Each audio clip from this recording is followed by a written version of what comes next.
Now, head teachers in England say schools are being severely hampered by delays in COVID tests for teachers. Lack of availability means teachers have to isolate, leading to what teaching groups are calling serious staff shortages, which could force partial closures in schools. Meanwhile, North East children sent home with COVID symptoms are also struggling to get tests, meaning parents are having to stay off work and isolate without knowing if they've got coronavirus or something else. Frustration is growing. Jane Davis is head teacher at Lanchester EP Primary School in County Durham. I spoke to her 2 weeks ago. She was so excited, you might have heard the show, for the school reopening and welcoming the children back. Caught up with her this morning and asked how things had been. I'll be honest, Lisa, 2 weeks in, I don't think I've ever been as despondent or as exhausted physically and emotionally and mentally. It is just a nightmare. I'm normally a very positive person, but this is just a huge challenge that we're all facing. What is it that's causing the nightmare, Jane?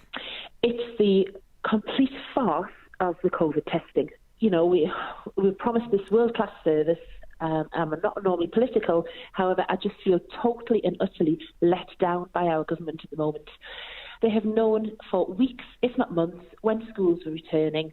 Anybody who's worth their salt knows that when children return to school, especially if they've not been mixing for the last 6 months, September, October, it's the season for colds, flus. You know, everybody picks up the germs and the bugs.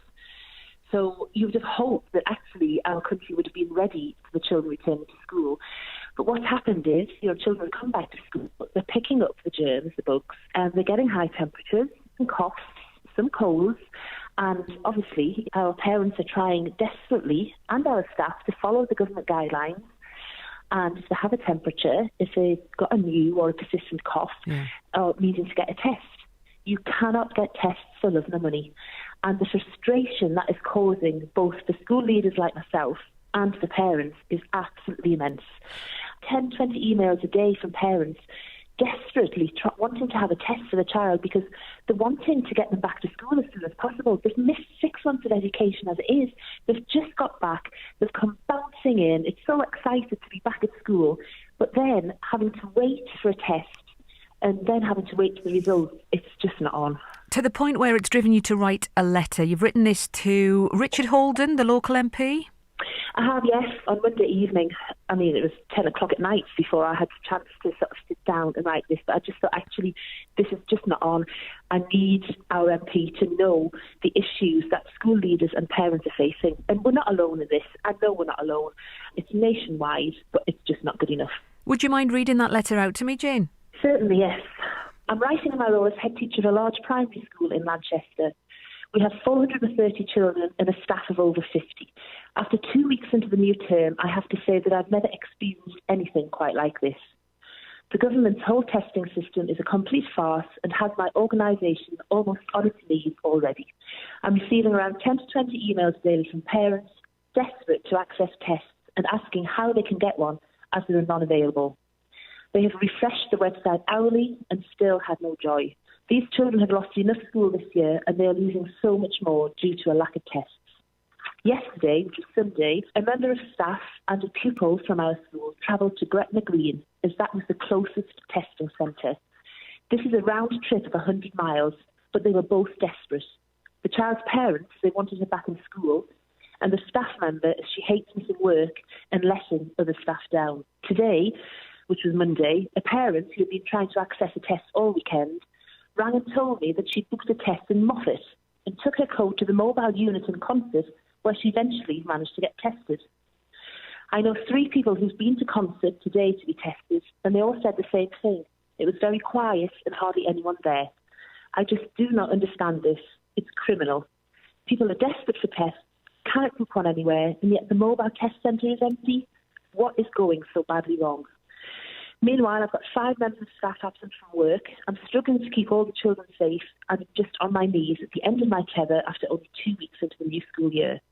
As school leaders, we do everything in our power to support children, staff, parents, and the local community. We put ourselves last. But I'm at my wit's end as to how I'm able to run a school, educate the children to the best of our ability when we have such a chaotic, farcical testing system. Something needs to be done and be done with immediate effect. I shall look forward to hearing your thoughts. So a really strongly worded letter there, and I know something that you don't do lightly. You've already said you're not political, but you were driven to do this 10 o'clock Monday night. It's Wednesday now. Have you heard anything back, Jane? No, I haven't. Nothing as yet. I can hear the frustration, I can hear the upset in your voice, because you work very, very hard yourself and your teachers, as with every head teacher and teacher around the North East and the country, it has to be said. Been working so hard. You want to keep your pupils safe, you want to keep them in school. Do you feel that that's in jeopardy because of the failure you see in the system at the moment? I think it is, yes. It grieves me to say that, because schools, we have to be open. We would do anything to keep our schools open. But at the end of the day, what I can't get my head round is that we've got parents who are desperate for their children to be in school, and we are letting these children down. You know, they've missed enough school. They're having to be off, on average, round about 5 days, waiting for a test, waiting for the results. And what I just don't understand, my very simplistic mind, is why are we so far behind? You hear other countries, they get results back within 20, 30 minutes. Where are we going wrong? And you're right, I will do everything in my power to keep the children as safe as possible in my school, as will every other head, and to give them the best education possible. I feel at the moment that I'm managing a school, I'm not leading it, because of the daily issues that we're facing.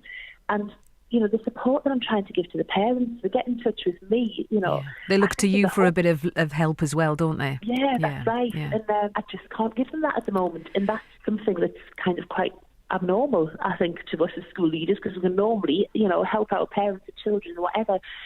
But yes, I just can't see a way forward at the moment. I feel so deflated. It's exactly a fortnight since I last spoke to you, and we're so excited. And we are, you know, it's fabulous having the children back. It's wonderful being in school, hearing they're so keen to be back. Yeah. But then you've just got those children who need that test. We're being let down by the powers that be, really. Well, the government say that they're prioritising who gets tests. Do you believe that teachers and pupils actually should be on that priority list? I do, yes. It's essential that schools remain open and being able to educate the children. You know, if children can't go to school, what happens to the working parents? You know, the whole system then just kind of tumbling blocks. They just all come falling down. We have to be able to stay open. And I understand what people are saying. It is sometimes difficult to work out the difference between a cold and whether it's COVID symptoms. And, you know, we're doing a lot of work to make sure that parents know the difference. But at the end of the day, our parents are wanting to make that responsible decision. They're wanting to get their children tested because they want to keep them safe, but all the other children safe in their own bubble. And so I think in order to do that, something needs to be done very quickly. It should have actually been done 2 months ago when they said all schools were reopening in September. But hindsight's often a good thing. And you know what I would like as well? I think if Matt Hancock, the government, would just say, I'm sorry, we've got this wrong. We should have done better. As school leaders, we're accountable. If we get something wrong, I'm the first one to say to parents, I'm sorry, that didn't quite work. Yeah, I apologise. We're going to change it. We have not had anything like that from our government. Not one word of apology saying, no, we didn't get it right. Yeah. That, I think, would be a start. And that's Jane Davis, the head teacher of Lanchester EP Primary School in County Durham.